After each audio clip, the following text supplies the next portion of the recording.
Good morning, all.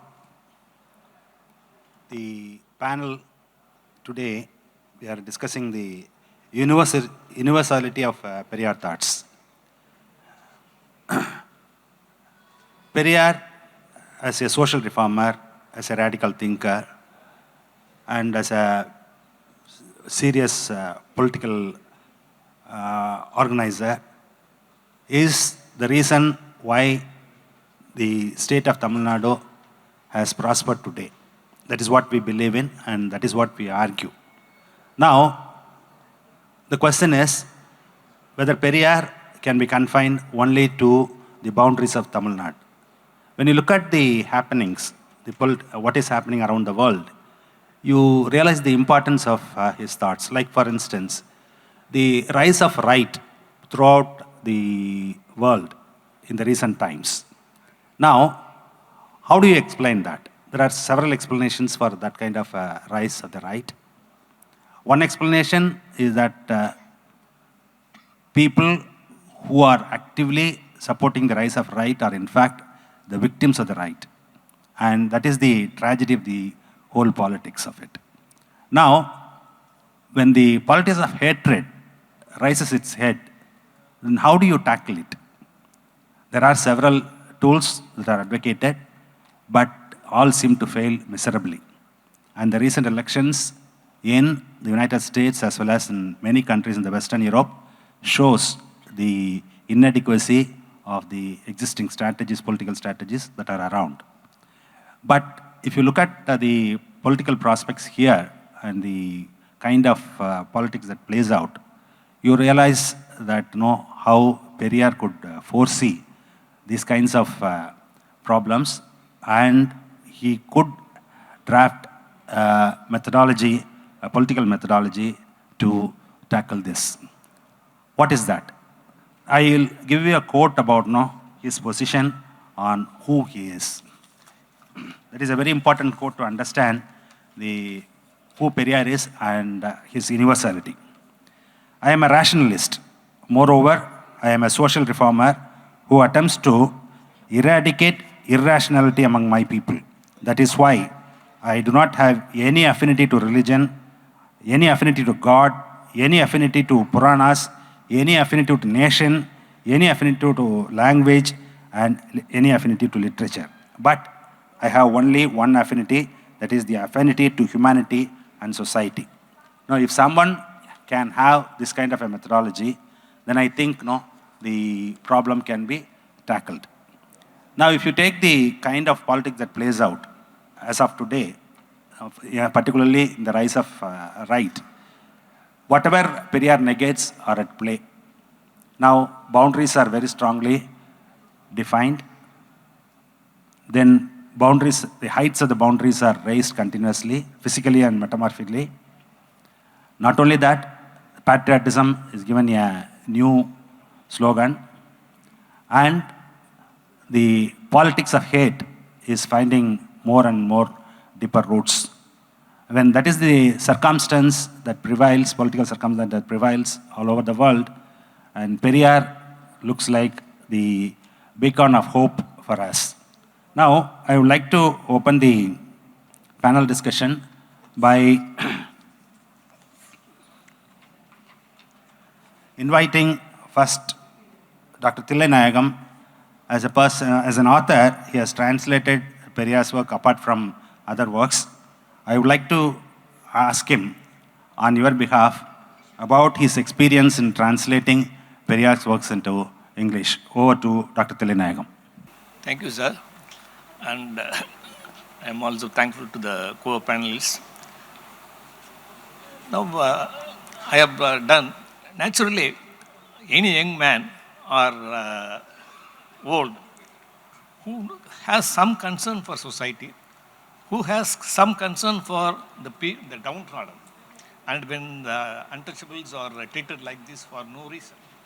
Now, these are the things that must engage a man's mind, and for such people, Periyar is the greatest hope. And what all he has done, what he did, and how he inspired people or put his projects into action, and how he was a model for everything, how he did everything by himself and led the people by his example. Now, these are the things that very much impress us when we think of this great old man who lived up to 94 years. And his whole life was a crusade against the dominance of the so-called high caste over the oppressed ones. And this is for them, he fought in all possible ways. Now, these things are all well known. Now, I would like to just highlight a few things that the few things that are not attracting. That the first thing is when he went to the Vaikam, he participated in the Vaikam struggle.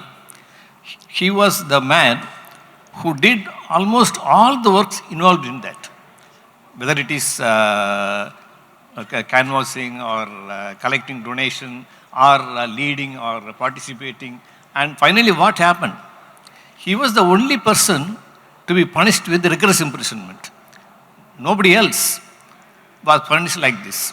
All got simple imprisonment, and they were all Keralites, they were all Malayalis.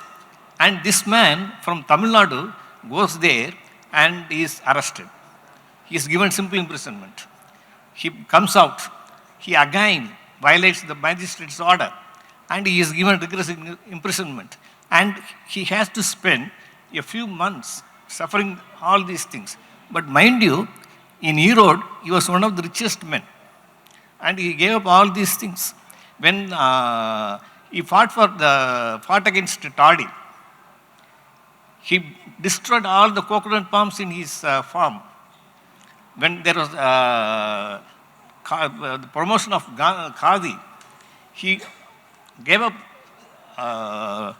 all his costly clothes.